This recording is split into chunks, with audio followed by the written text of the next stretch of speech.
Welcome to Communicating with Families, It Just Means More. My name is Kimberly Sterritt, Director of Parent-Family Programs at the University of Alabama. Families are incredibly influential on and invested in their students' experience. Any information that can help them better support their students is in high demand, is greatly appreciated, and can be mutually beneficial for families, students, and the institution. But before institutions create messaging and communication plans for families, there are a few guidelines that should inform those decisions.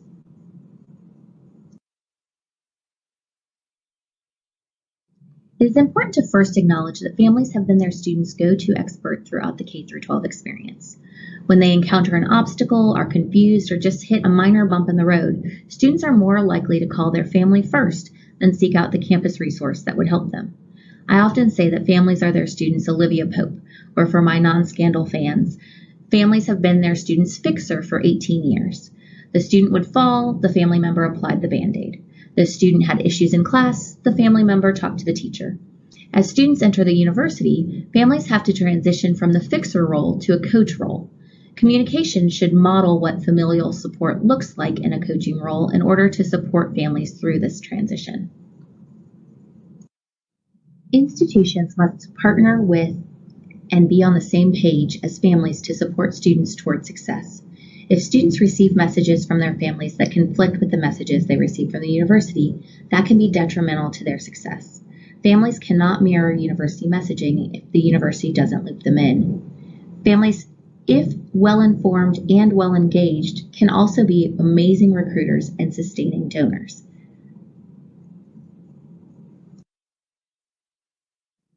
We must remember that our family populations are just as diverse as our student bodies. Communication for families must support all families. Families come in all shapes and sizes. Some have one parent, some two, some no parents, but instead grandparents or aunts or uncles. Some familial support comes from biological connections, and some come from chosen families. We consider family whoever the student considers to be their family. And language must be inclusive to cover all family structures, which is why we at UA use parent and family member or just family in our communication. Families also come from a variety of experiences and backgrounds. It is important that family communication addresses those diverse needs and supports varying levels of experience navigating a university environment. Language is particularly important when supporting families of first-generation college students. Our university jargon and acronyms can be obstacles for families who have little to no experience within a university environment. While knowledge is half the battle, there is an overwhelming amount of information to know in order to best support a student through the college experience. The life cycle of a university family starts with being a prospective family, then you move to an incoming family, then you're a current or continuing family, and finally, once your student graduates, that you become an alumni family. For prospective and incoming families in particular, equipping families with information in a timely manner can reassure them that they are prepared for any call from their student without overwhelming them. Monthly communication can guide them one step or month at a time so they know what they and their student need to be doing.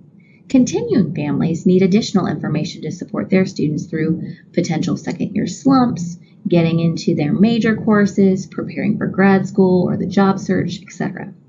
Families do tend to have a slightly longer view than students and often want information in advance of when they might use it. Institutions must balance student development and customer service. That's a delicate challenge for institutions as they create messaging for families that both provide quality customer service while also allow space for students to be empowered to take action for themselves and increase independence. It is with this in mind that we must be intentional about the language we use when crafting messages so we are role modeling the appropriate level of involvement families may have in their students' experience. Using language like your student should, encourage your student to, or you should ask your student will help direct families to engage with their students when taking action as opposed to doing something themselves. An easy example of this modeling happens during the recruitment process. Admissions offices don't send an email to families directing them to apply now because we want the student to complete the application, not the family member. So the Apply Now message is reserved for students, and instead we ask families to encourage your student to apply now. You also must somewhat prioritize the information that families receive. If they are flooded with information, it can overwhelm as opposed to inform them. Our general rule is to make sure that what we communicate does one of three things. Number one, the message should prompt some sort of action from the family member. That action may simply be reminding their student of a deadline or might be an action they need to take for themselves. Number two, the message should decrease phone calls or emails to an office. If one person is contacting an office for a piece of information, it is likely that other families have the same question. So we try to be a good campus partner by disseminating information on behalf of campus partners to answer calls before they even come in. And number three, the message should dispel myths, clarify information, or correct misinformation. There's a lot of misinformation floating about, and we must do what we can to mitigate that.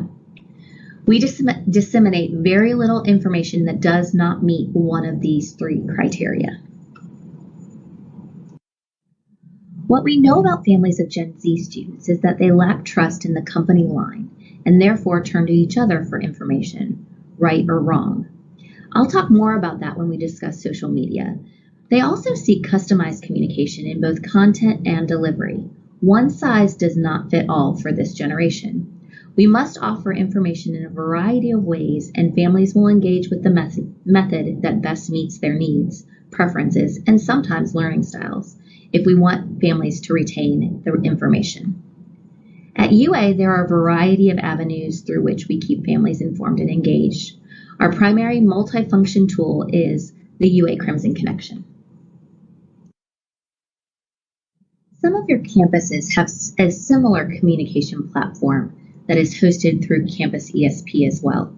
Through this platform, we send our newsletters, we send announcements like messages from campus administrators, general campus updates.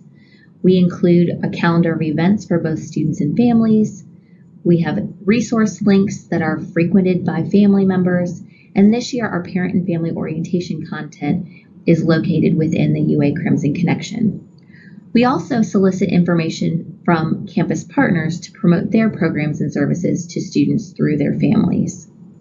This platform allows families to determine what posts they see in their newsfeed and which communities they are part of based on their interest or their students' experience or involvement, which is what this generation of parent and family member wants. They also set their preferred frequency for newsletters. They can choose weekly, bi-weekly, monthly, or quarterly. This new platform also has supported our launch of affinity groups for families. Each affinity group has their own community within the platform, so members can connect with each other. We can communicate with those specific affinity groups and promote affinity group events as well. We moved from MailChimp to Campus ESP in November, and our open rates for newsletters increased from 30 to 35% monthly on average to 60 to 65% monthly on average. Before we launched this platform, in each newsletter we would include dates, deadlines, events, happenings. We would include at least one academic related article, at least one article or event that provided a way for students to expand their understanding of diversity, equity, and inclusion, a spotlight article on at least one timely campus resource, and at least one call to action, whether that was to register for Family Weekend, nominate a faculty or staff member for our extra credit recognition program, or apply for our Parent Advisory Council. Since we have moved from MailChimp, we are able to, throughout each month, post multiple different academic-related articles, ways that students can be involved, expand their understanding of DEI, throughout their lens on campus, and spotlight many different campus resources as opposed to just being restricted by space within a newsletter. You can still access 1 year of our MailChimp newsletters on our newsletter archives page on our website, which is a nice segue to some of our different ways that we additionally communicate outside of the portal. Our website, parents.ua.edu, features a way for families to set up their Crimson Connection profile, learn about programs and involvement opportunities, and access information they may have missed in the Crimson Connection. Easy navigation is key. Our clear tabs at the top of the page outline where they are going to get the information they're seeking. In our Resources tab, we include the high-use links from our campus partners and compile them in one spot. Obviously, our site is not the only UA site that families use. We do encourage our campus partners and colleges to create a page on their sites for families to customize the information they want families to know, use language that is inclusive of families, and model how they want to engage with families and how they want families to engage with them. We don't print many publications, as printing can be costly and distribution can be a challenge. However, our two staples are the Parent and Family Orientation Guide and our Parent and Family Calendar. We distribute these pieces at Parent and Family Orientation. The key to these publications is that they promote ongoing interaction and use. The guide is laid out in order of our orientation programming and includes space for families to take notes along the way. They then have all of their information in one place that they can refer to post-orientation. The Parent and Family Calendar has timely tips and questions to ask that serve as a monthly conversation starter to help them support their student. It also includes important university deadlines so families can reiterate those dates with their students and prompt them to take action in a timely manner. Currently, we are not translating these publications into other languages based on limited demand from our current families, but we know that some of our SEC colleagues do, and we are always assessing to determine if our population needs those translations as well. For our families who are auditory learners, each semester we host 2 webinar series. In fall, one series is targeted for first-year families, and one series is targeted for established families. In the spring, we host one series that is targeted for current or continuing families and one series for incoming families. We always ensure that we are captioning those webinars to make sure that they are accessible for all families. We rely on our social media channels to engage new families and deliver information that families or students may need to act on within the next 48 hours or less. We have had some recent success streaming events on our page for families who may not be able to attend the event in person. We are currently only on Facebook and Twitter, but are considering expanding to other channels. As I mentioned earlier, this new generation of families don't trust the company line, and therefore they oftentimes turn to each other for information, whether that information is accurate or inaccurate, which is where we come to unofficial Facebook groups. We are extremely aware that many unofficial Facebook pages for and moderated by UA families exist, about over 125 that we know of right now. These unofficial pages are a great source of connection for families, but sometimes do not contain 100% accurate information. Our Parent Advisory Council members are helpful in bringing potentially problematic posts to our attention. We are clear with prospective and incoming families that we provide resource, deadline, procedure information, while unofficial groups can provide firsthand experience and recommendations that may or may not be generalizable to all families. Thanks so much for viewing Communicating with Families, It Just Means More. Should you want to visit our website or create a profile within the UA Crimson Connection, those site addresses are parents.ua.edu for our website and ua.campusesp.com for the Crimson Connection. We would absolutely welcome you on either page. Should you have any questions related to this presentation, feel free to contact me via email or by phone.